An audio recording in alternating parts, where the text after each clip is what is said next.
जी welcome back students. Part number 5 दोनों method से Cramer's rule और मैट्रिक्स इन्वर्जन मेथड से हम करेंगे। लेकिन ये ऐसा पार्ट है, वाहिद क्वेश्चन है जिसमें आपका डिटर्मिनेंट जीरो आना है। आपके सामने फॉर्मेट मैंने लिखा हुआ है। सबसे पहले कॉफिशिएंट्स वाले मैट्रिसेस आपको नजर आ रहे हैं।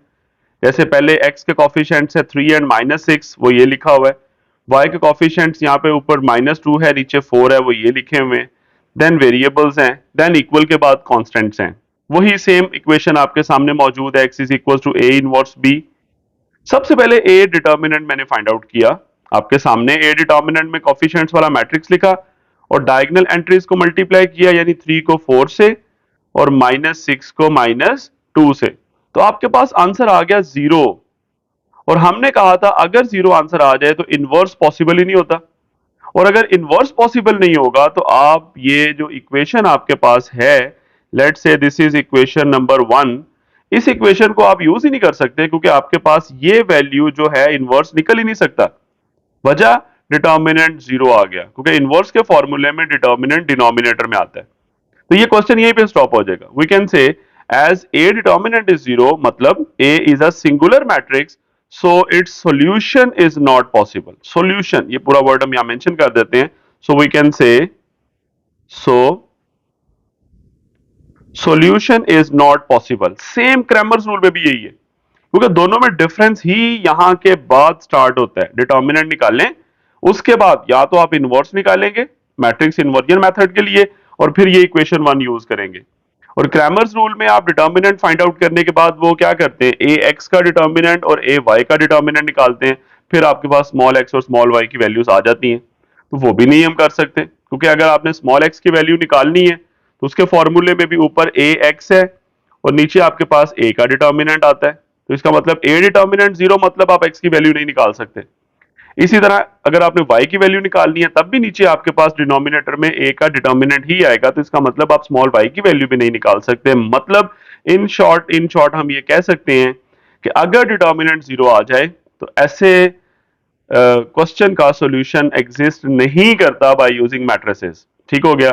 तो दोनों मेथड में आपका सेम स्टेप्स ही होंगे, चाहे आप मैट्रिक्स इन्वर्जन की बात करें चाहे आप क्रैमर रूल की बात करें। तो इसका मतलब यह हुआ, जो पार्ट नंबर 5 था, ये इसका सॉल्यूशन एग्जिस्ट नहीं करता। So we can not find the values of x and y. So directly move to part number 6। पार्ट नंबर 6 में फॉर्मेट आपके सामने है। आगे हम फर्दर हिस्सा कंप्लीट करेंगे। मैट्रिक्स इन्वर्जन से सबसे पहले सॉल्व करते हैं। इसे आपके सामने हेडिंग आपको नजर आ रही है, जिस मेथड से मैं सॉल्व करने जा रहा हूं, that is the matrix inversion method. So देखते हैं। सबसे पहले कॉफिशिएंट्स। कॉफिशिएंट्स आपके पास x का 4 है, दूसरा x का -3 है, मैंने ये लिख दिए। y के कॉफिशिएंट्स कुछ भी नहीं लिखे हुए ऊपर नीचे, यानी 1 1, ऊपर वाला 1 नीचे वाला -1 क्यों है, क्योंकि यहाँ पे साइन माइनस है। उसके बाद एक्स वाई वेरिएबल्स और दूसरी तरफ दोनों कांस्टेंट्स हैं, 9 एंड -5।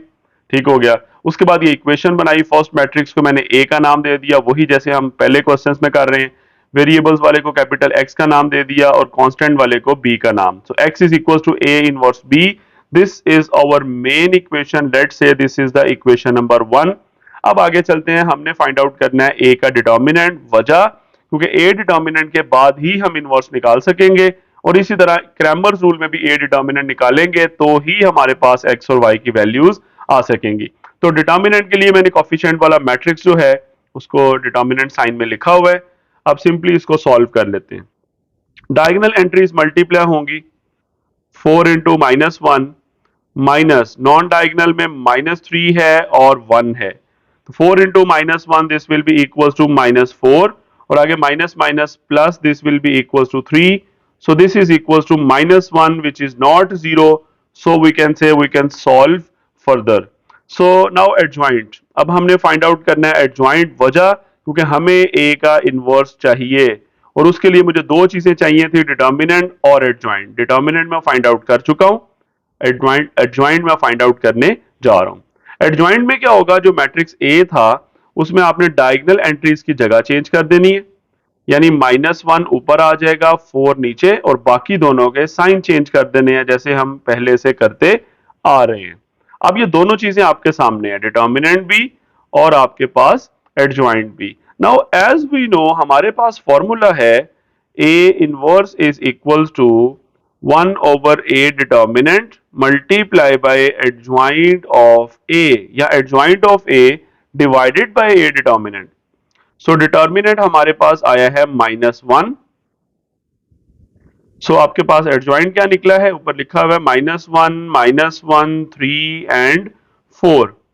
ये आपके पास निकला है ए इनवर्स. अब ये 1 ओवर -1 है, तो 1 ओवर 1 तो 1 ही होगा, साइन माइनस आ जाएगा, तो -1 लिख देता हूं यहां पे, और बाकी मैट्रिक्स एज इट इज, यानी माइनस मैंने ऊपर लिख दिया. This is -1, 3 and 4. This is A inverse. अब ये -1 को चाहे अभी मल्टीप्लाई कर दें अंदर, और चाहे जब सोल्यूशन निकलेगा एंड पे जाके मल्टीप्लाई कर दें. चले मैं एंड पे कर लेता हूं. So now as we know from equation 1 थी x is equals to a inverse b. अब a इनवर्स अभी मैंने फाइंड आउट किया, मैं उसे कॉपी कर रहा हूं जी. -1 के साथ मैट्रिक्स कौन सा मल्टीप्लाई हो रहा है, -1, 3 एंड 4. और जो b है हमारे पास वो इक्वल के दूसरी साइड पे मैट्रिक्स था, और वो है 9 एंड -5. 9 एंड -5. अब ये दोनों मैट्रिसेस को मुझे मल्टीप्लाई करना है. -1 एज इट इज रहेगा स्टार्ट में, मैं यूं लिख देता हूं. दोनों मैट्रिसेस को मल्टीप्लाई करने का फिर वही असूल है, फर्स्ट रो को फर्स्ट कॉलम से करें. तो -1 हो जाएगा 9 से, प्लस दूसरा वाला -1 हो जाएगा -5 से. नाउ सेकंड रो में भी ऐसा ही करें, उसी को फर्स्ट कॉलम से मल्टीप्लाई करें. 3 हो जाएगा 9 से, और प्लस 4 हो जाएगा -5 से. तो ये क्या बनता है आपके पास. अच्छा, लेफ्ट हैंड साइड में कैपिटल एक्स था, उसकी जगह आप कैपिटल एक्स की वैल्यू क्या थी, ये वेरिएबल्स का वेक्टर था, यानी small x and small y. Sorry, variable का मैट्रिक्स था, वेक्टर नहीं है. ठीक हो गया. अच्छा जी, देखते हैं क्या बनता है. सो दिस इज -9, और आगे माइनस माइनस प्लस हो जाएंगे, +5, और नीचे 9 3 आर 27, और प्लस माइनस माइनस 5 इंटू 4 20, या 4 इंटू 5 20.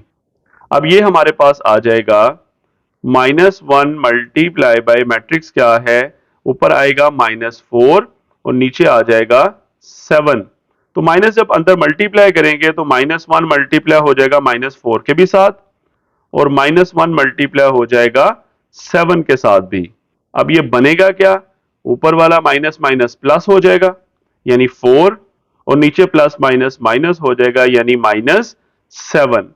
तो ये दो वैल्यूज आपके सामने इस मैट्रिक्स में आ रही हैं, और लेफ्ट साइड पे आपके पास क्या था, वेरिएबल्स का मैट्रिक्स, यानी small x and small y.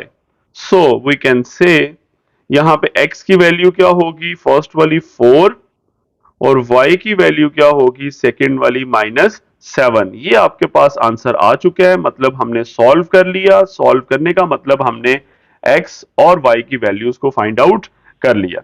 अब इसी पार्ट को हम करेंगे क्रैमर्स रूल से, और फिर आंसर को वेरीफाई करेंगे, वो भी यही आना चाहिए.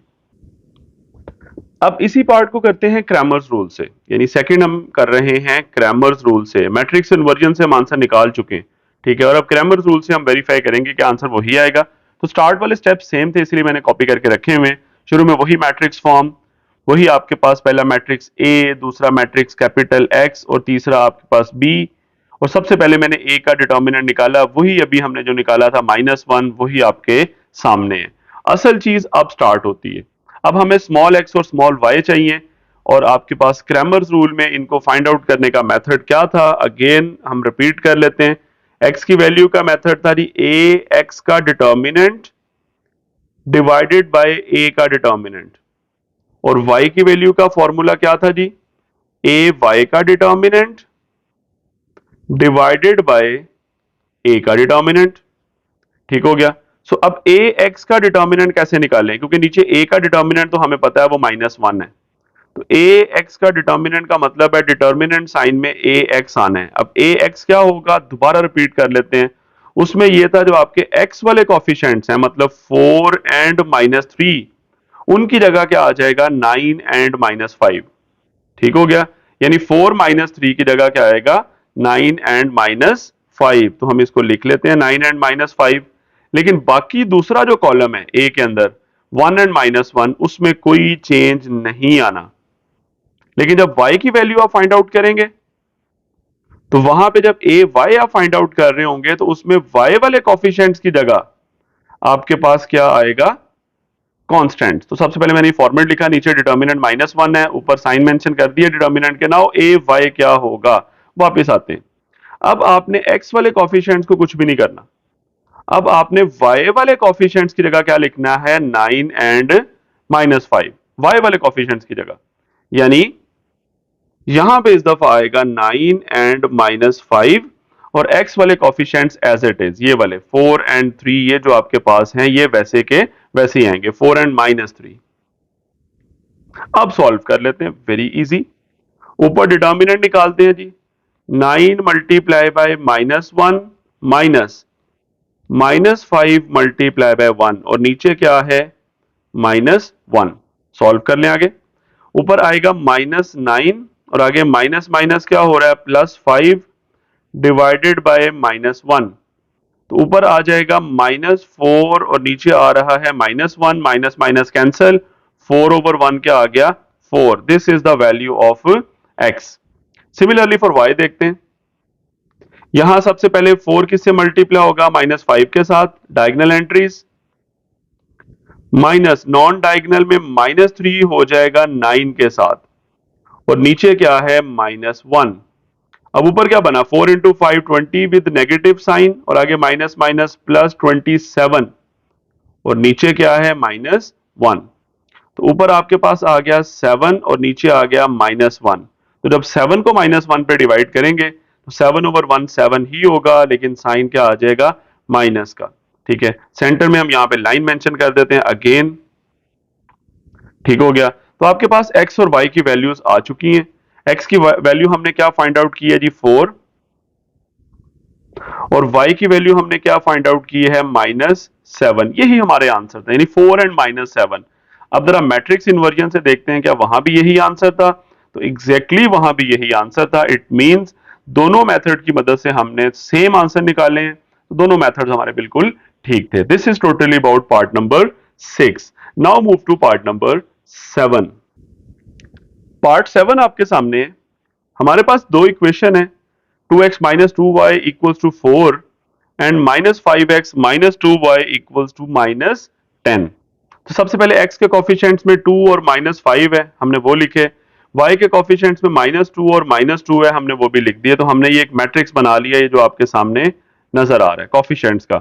उसके बाद वेरिएबल का एक्स वाई है और कांस्टेंट ये 4 और -10 आपको ये नजर आ रहा है। इक्वेशन बनाई सेम उसी मेथड से, और उसके बाद हम लोगों ने क्या किया, ए डिटर्मिनेंट फाइंड आउट करना है, क्योंकि हमने इनवर्स निकालना है। अब ए डिटर्मिनेंट कैसे निकालना है, अगेन वही मेथड, डायगोनल एंट्रीज को मल्टीप्लाई करें, 2 multiply by -2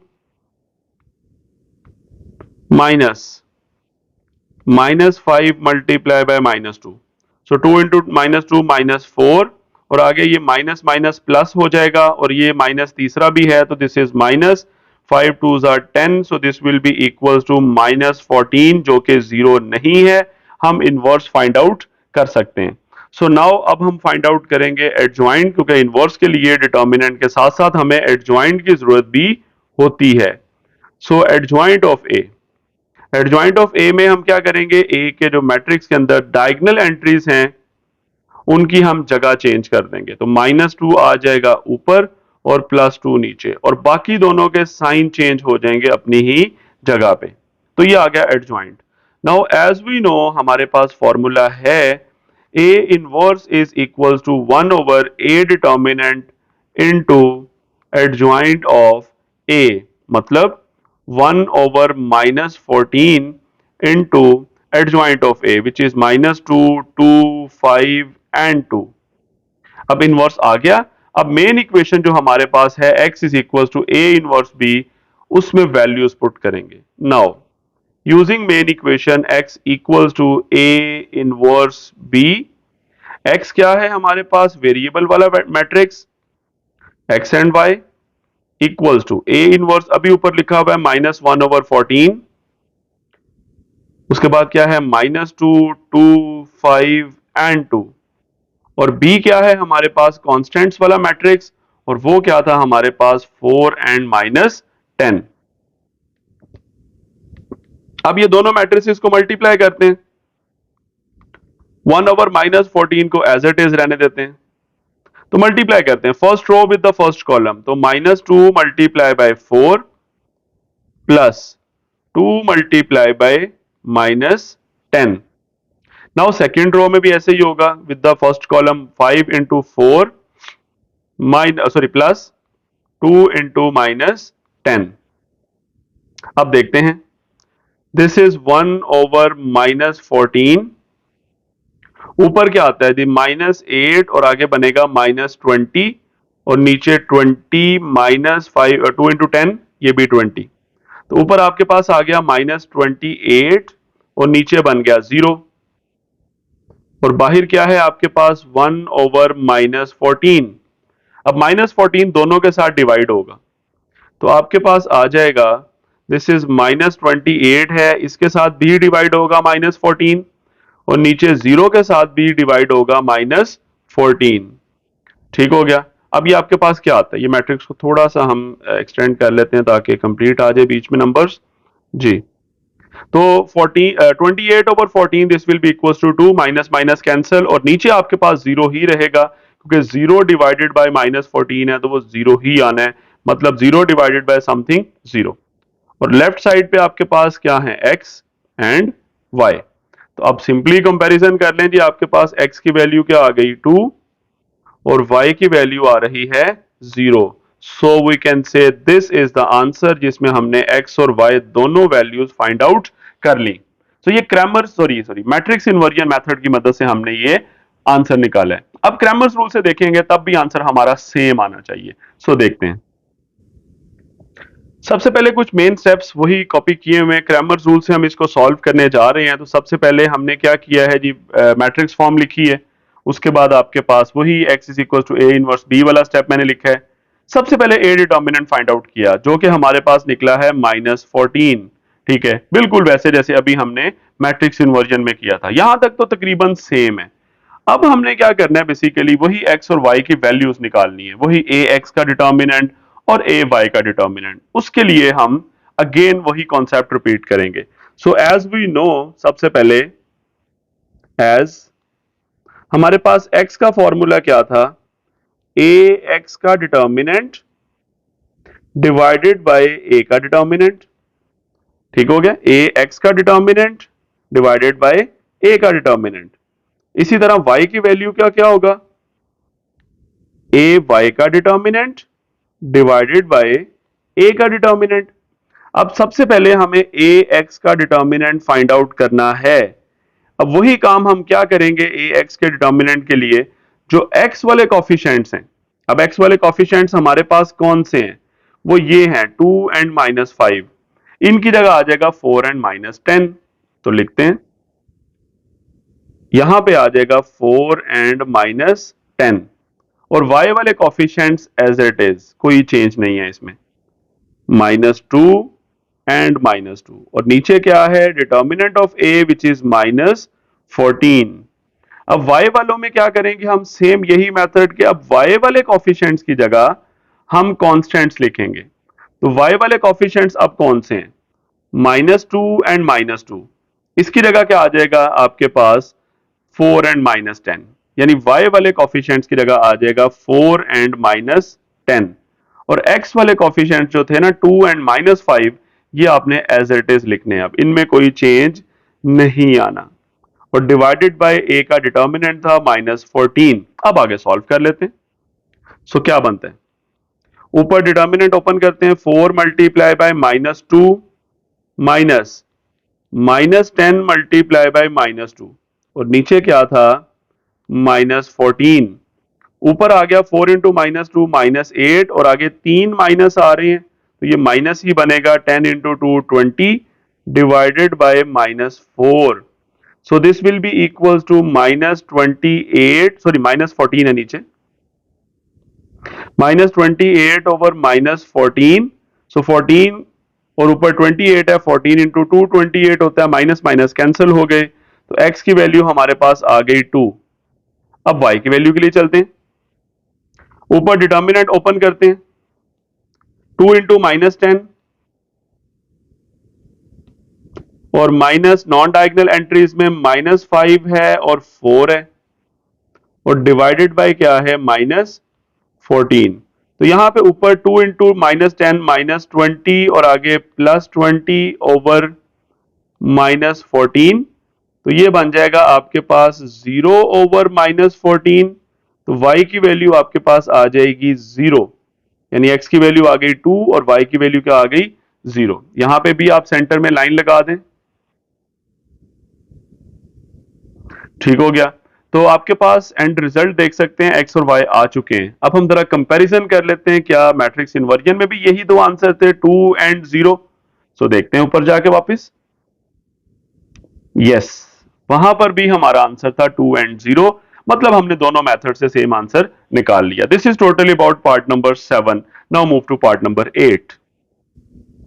this is the last part of question number 1। तो सबसे पहले इसे भी हम मैट्रिक्स इन्वर्जन मेथड से सॉल्व करने जा रहे हैं। तो इन्वर्जन मेथड तो कैसे सॉल्व करेंगे, सबसे पहले वही कॉफिशिएंट्स आपके पास, x का कॉफिशिएंट ऊपर 3 है, नीचे कुछ भी नहीं है, मतलब 1, मैंने ये लिख दिया 3 और 1। y के कॉफिशिएंट्स -4 और 2 है, वो हमने यहाँ पे लिख दिए। फिर वेरिएबल्स हैं, उसके बाद इक्वल के बाद कॉन्स्टेंट्स हैं 4 एंड 8।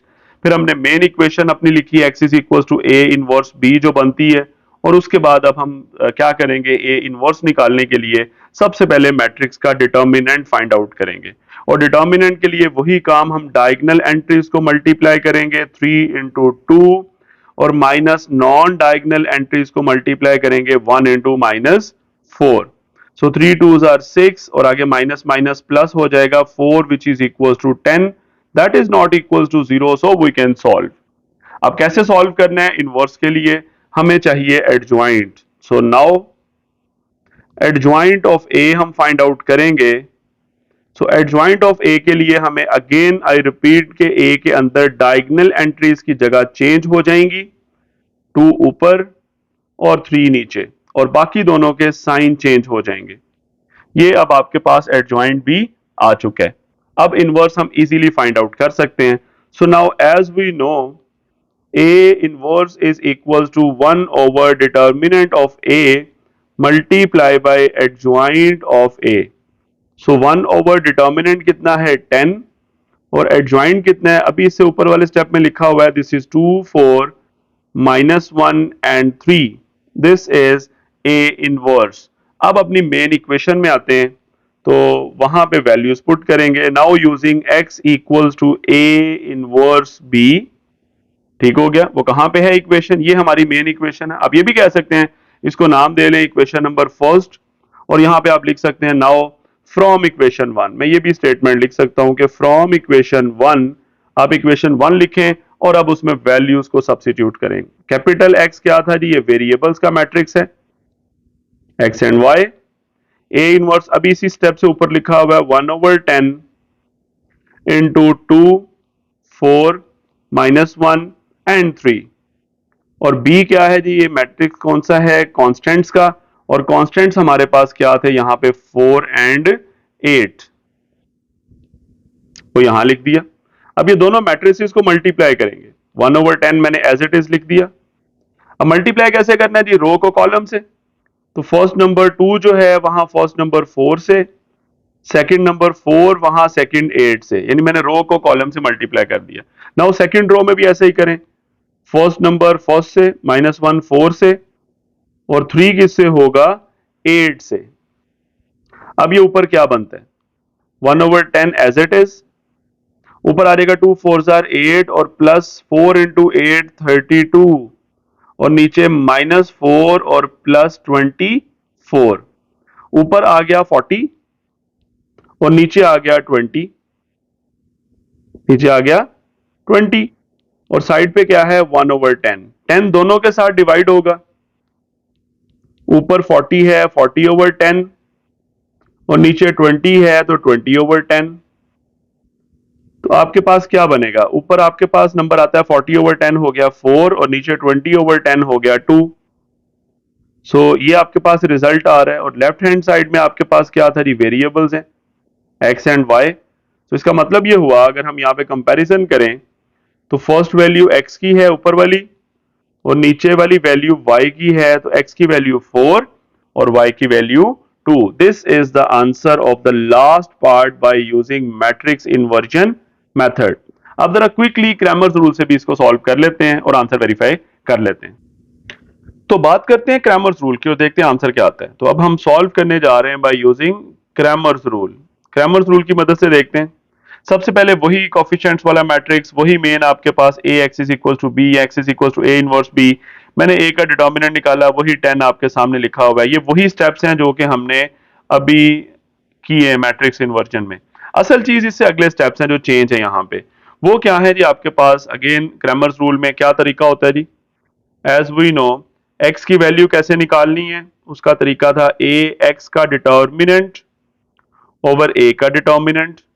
इसी तरह y की वैल्यू कैसे निकालनी है जी, उसके लिए था ए वाई का डिटर्मिनेंट डिवाइडेड बाय ए का डिटर्मिनेंट। हम हर पार्ट में बहुत डिटेल में इस पे बात कर चुके हैं कि ये कैसे फाइंड आउट करना है। तो सबसे पहले ए एक्स का डिटर्मिनेंट हम फाइंड आउट करने के लिए जो x वाले कॉफिशिएंट्स हैं यानी 3 और 1, उसकी जगह क्या आ जाएगा 4 एंड 8। तो 3 1 की जगह यानी इसकी जगह हमारे पास ये वाले आ जाएंगे। सो 4 एंड 8 और ये एज इट इज रहेंगे y वाले -4 एंड 2 और नीचे a का डिटर्मिनेंट है वो आपके पास 10 है। अब y में आते हैं जी, ऊपर a y का डिटर्मिनेंट है। अब a y के डिटर्मिनेंट में क्या होगा, अब आपके y वाले जो कॉफिशिएंट्स हैं यानी -4 एंड 2 उसकी जगह आपके पास आ जाएंगे कांस्टेंट्स वाले यानी 4 एंड 8। तो यहां पे आपके पास आएगा 4 एंड 8 और ये 3 और 1 एज इट इज यानी x वालों में कोई चेंज नहीं आएगा और नीचे आपके पास डिटर्मिनेंट 10 है। अब इसे सॉल्व कर लें। ऊपर डिटर्मिनेंट ओपन करते हैं जी, 4 multiply by 2 minus 8 multiply by -4 divided by 10। ऊपर 4 2s are 8 minus minus plus 8 into 4 32 divided by 10। So this will be equal to 40 over 10 जो कि आपके पास वैल्यू आ जाएगी 4 किसकी, x की। अब इसी तरह y की वैल्यू के लिए चलते हैं।